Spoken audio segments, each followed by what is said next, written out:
नमस्कार बच्चों, आप देख रहे हो आपका अपना चैनल पढ़ाई इतनी इजी क्यों।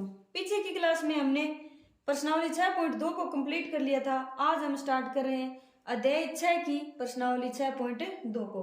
चलिए देखते हैं इसका पहला सवाल। आकृति 1 व 2 में डी ई समांतर है बी सी के। एक में तो क्या ज्ञात करना है, ई सी को, और सेकंड में क्या ज्ञात करना है, ए डी को ज्ञात करना है। नहीं, आकृति 1 व 2 ये और ये आकृति, इसमें दे क्या रखा है, डी ई समांतर है बी सी के।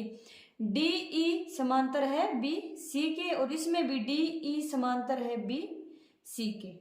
ठीक है, अब हम जानते क्या है कि अगर किसी त्रिभुज की किसी एक भुजा के अगर कोई समांतर रेखा खींची जाए जो दो भुजाओं को क्या करती हो, कट करती हुई जाती हो, तो वह क्या होती है, वह क्या कंडीशन बनाती है, वह यह कंडीशन बनाती है कि ये जो कट कर रही है भुजा उसको वह समान अनुपात में क्या करती है, विभाजित करती है। ठीक है, यानी बी सी के समांतर है डी ई, इसमें भी बी सी के क्या है, समांतर है, डी ई समांतर है। तो यह क्या करेगी, ए डी और डी बी का अनुपात है वो ए ई और ई सी के अनुपात को क्या हो जाएगा, बराबर हो जाएगा। ठीक है, क्योंकि दिया क्या है, दिया है डी ई समांतर है बी सी के। ठीक है, तो हम जानते क्या है, हम जानते हैं कि अगर ये दोनों भुजाएं एक दूसरे के समांतर होंगी तो क्या होगा, ए डी और डी बी का अनुपात किसके बराबर होगा, ए ई और ई सी के अनुपात के बराबर होगा। यानी इन दोनों का अनुपात और इन दोनों का अनुपात क्या होगा, बराबर होगा। यही दूसरे त्रिभुज में भी लागू होगी कंडीशन। ठीक है, तो एक में क्या ज्ञात करना है, ई सी को ज्ञात करना है, यानी ई सी इसको ज्ञात करना है। तो चित्र एक में क्या होगा, ए डी कितना है, ए डी कितना है 1.5 और डी बी कितना है 3 बराबर ए ई कितना है 1 सेंटीमीटर 1 और ई सी हमें ज्ञात करना है। अब क्या करो, क्रॉस मल्टीप्लाई कर दो, यानी 1.5 गुणा में ई सी बराबर क्या आ जाएगा, 3 आ जाएगा। तो ई सी बराबर कितना आएगा, 3, ये गुणा में 1.5 तो क्या आएगा, भाग में, और 3 में 1.5 का भाग दिया कितना आएगा, 2 आ जाएगा। ठीक है, यानी ये कितनी हो जाएगी, 2 सेंटीमीटर हो जाएगी। और सेकंड में क्या निकालना है, ए डी को ज्ञात करना है, यानी ए डी इस इतने को ज्ञात करना है। तो चित्र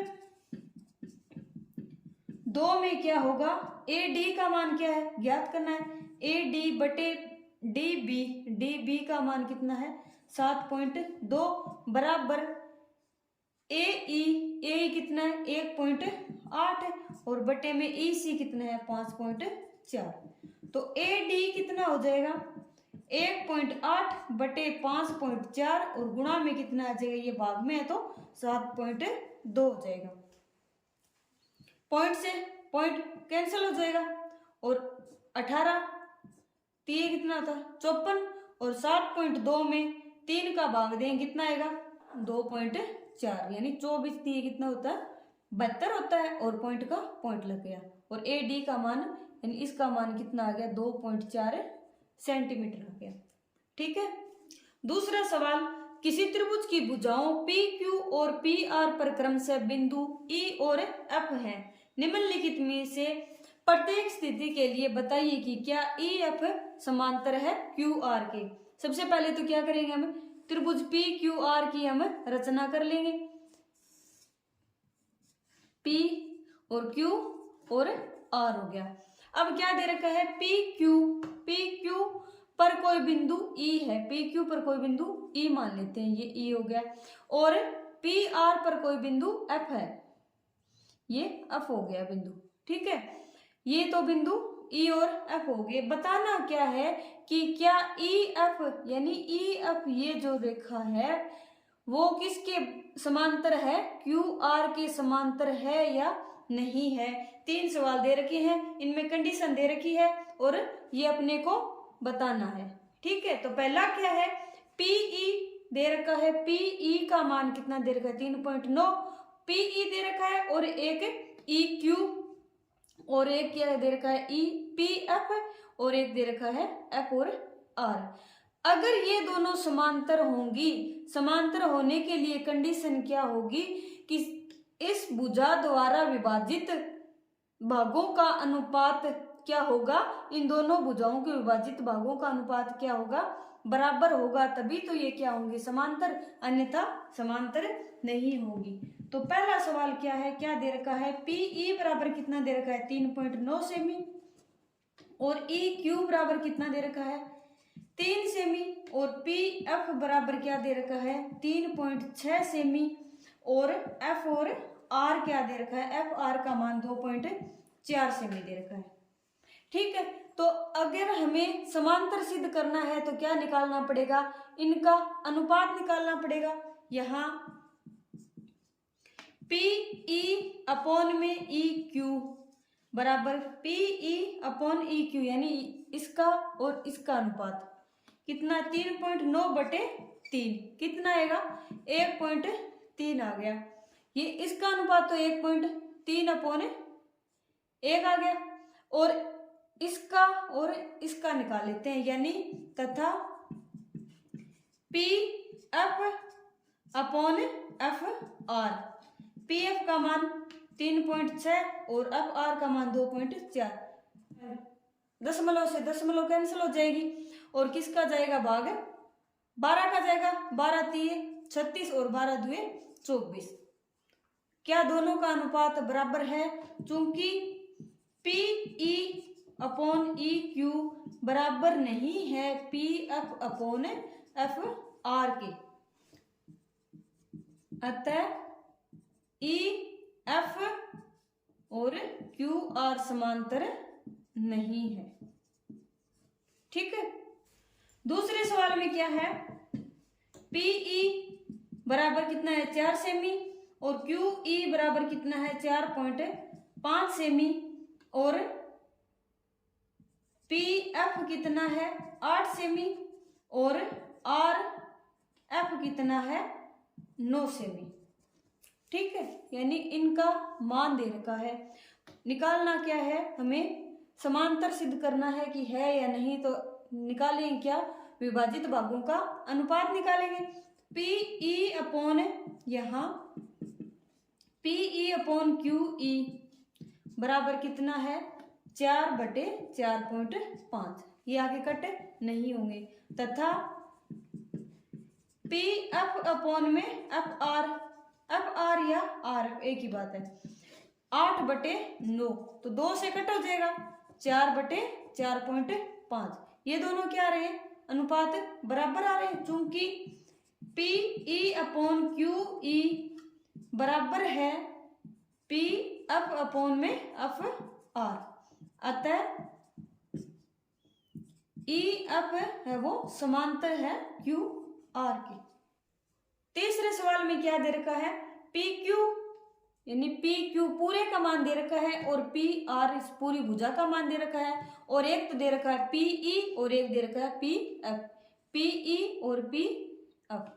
ठीक है, पिछले सवाल में हमने क्या किया था, अलग अलग भागों का अनुपात निकाला था, इसमें क्या दे रखा है पूरी भुजा दे रखा है, तो अनुपात हम क्या निकालेंगे, आधा भाग जितना दे रखा है उसका अनुपात निकालेंगे पूरे के साथ, और वही दूसरी भुजा पर लागू होगा, जितना दे रखा है आधा भाग उसका अनुपात किसके निकालेंगे, पूरी भुजा के साथ निकालेंगे।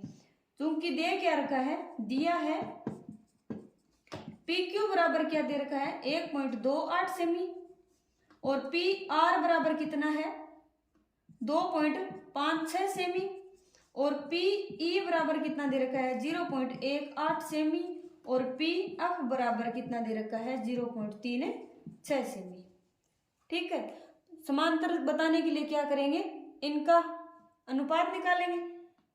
पी ई अनुपात में क्या लिख दो, पी क्यू लिख दो, ठीक है। पी ई तो दूसरी साइड में लिखेंगे, क्या लिख देंगे, पी एफ अपॉन में पूरी भुजा, ठीक है। पी ई का मान कितना है 0.18 और पी क्यू का मान कितना है 1.28, ठीक है। दशमलव से दशमलव वो कैंसिल हो जाएगी, 18 कितना बचा, 18 बटे में 128 बचा। 18 बटे 128 को कट करेंगे, किसका जाएगा, भाग 2 का जाएगा, तो 9, 18 में 2 का भाग दिया 9 और 128 में 2 का भाग दिया, कितना आएगा 64 आ गया, 9 बटे 64 इन विभागों का अनुपात। और दूसरे साइड में क्या होगा, पी एफ अपॉन में पी आर को लिख देंगे। पी एफ कितना है 0.36 और पी आर कितना है 2.56।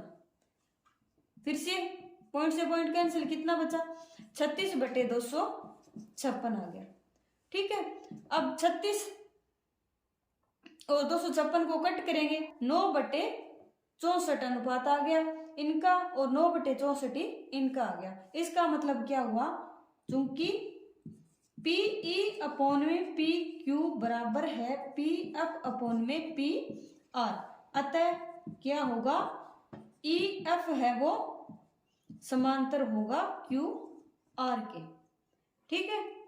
इसी के साथ अपना दूसरा सवाल वो कंप्लीट होता है। आज की क्लास में हमने पहले और दूसरे सवाल को सोल्व किया। आज की क्लास आपको कैसी लगी कमेंट करके जरूर बताइए। अगर पसंद आई हो तो चैनल को लाइक शेयर एंड सब्सक्राइब करें। तब तक के लिए पढ़ते रहिए, बढ़ते रहिए और पढ़ाई को इजी बनाते रहिए। मिलते हैं नेक्स्ट क्लास में नेक्स्ट क्वेश्चन के साथ।